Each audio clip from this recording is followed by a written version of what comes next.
আওয়ামী লীগ বিশৃঙ্খলা করার চেষ্টা করলে তাদের পরিণতি ভালো হবে না বলে হুঁশিয়ারি দিয়েছেন স্বরাষ্ট্র উপদেষ্টা brigadier general M Sakhawat Hossain. তিনি বলেন, আওয়ামী লীগ তাদের দল পুনর্গঠন করতে পারে, এতে কোনো সমস্যা নেই, কিন্তু বিশৃঙ্খলা করার চেষ্টা করলে পরিণতি ভালো হবে না।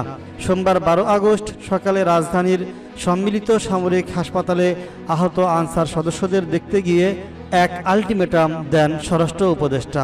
এম সাখাওয়াত হোসেন বলেন, সিভিলিয়ানদের হাতে নিষিদ্ধ অস্ত্র যাওয়ার কথা না, সেটার অথরাইজ পুলিশ র্যাবকে করা হয়েছিল, সেই অস্ত্র কিভাবে তাদের হাতে গেল।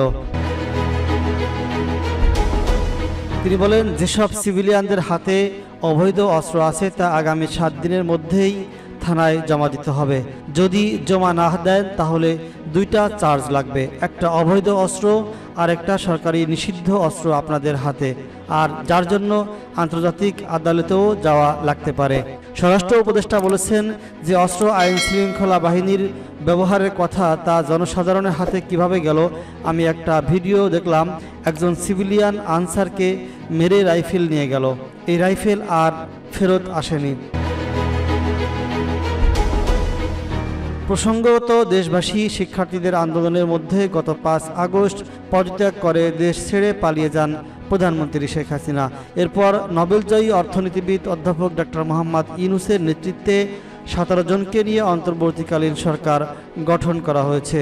বঙ্গভবনের দরবার হলে বৃহস্পতিবার 8 আগস্ট রাত 9টা 27 মিনিটে শপথ নেন অন্তর্বর্তীকালীন সরকারের উপদেষ্টারা।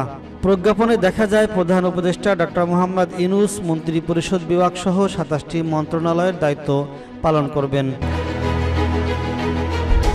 এই মন্ত্রণালয়গুলো হলো মন্ত্রী পরিষদ বিভাগ, প্রতিরক্ষা মন্ত্রণালয়, সশস্ত্র বাহিনী, শিক্ষা মন্ত্রণালয়, সড়ক পরিবহন ও সেতু মন্ত্রণালয়, খাদ্য মন্ত্রণালয়, গৃহায়ন ও গণপূর্ত মন্ত্রণালয়, ভূমি মন্ত্রণালয়, বস্ত্র ও পাট মন্ত্রণালয়, কৃষি মন্ত্রণালয়, বিজ্ঞান ও প্রযুক্তি মন্ত্রণালয়, রেলপথ মন্ত্রণালয়, জনপ্রশাসন মন্ত্রণালয়, বিদ্যুৎ, জ্বালানি ও খনিজ সম্পদ মন্ত্রণালয়, পরিবহন মন্ত্রণালয়, পানি সম্পদ মন্ত্রণালয়, মহিলা ও শিশু বিষয়ক মন্ত্রণালয়, দুর্যোগ ব্যবস্থাপনা ও ত্রাণ মন্ত্রণালয়, তথ্য ও সম্প্রচার মন্ত্রণালয়, প্রবাসী কল্যাণ ও বৈদেশিক কর্মসংস্থান মন্ত্রণালয়, বাণিজ্য মন্ত্রণালয়, শ্রম ও কর্মসংস্থান মন্ত্রণালয়, সাংস্কৃতিক বিষয়ক মন্ত্রণালয়, বেসামরিক বিমান পরিবহন ও পর্যটন মন্ত্রণালয়, মুক্তিযুদ্ধ বিষয়ক মন্ত্রণালয়, পার্বত্য চট্টগ্রাম বিষয়ক মন্ত্রণালয়, প্রাথমিক ও গণশিক্ষা মন্ত্রণালয়।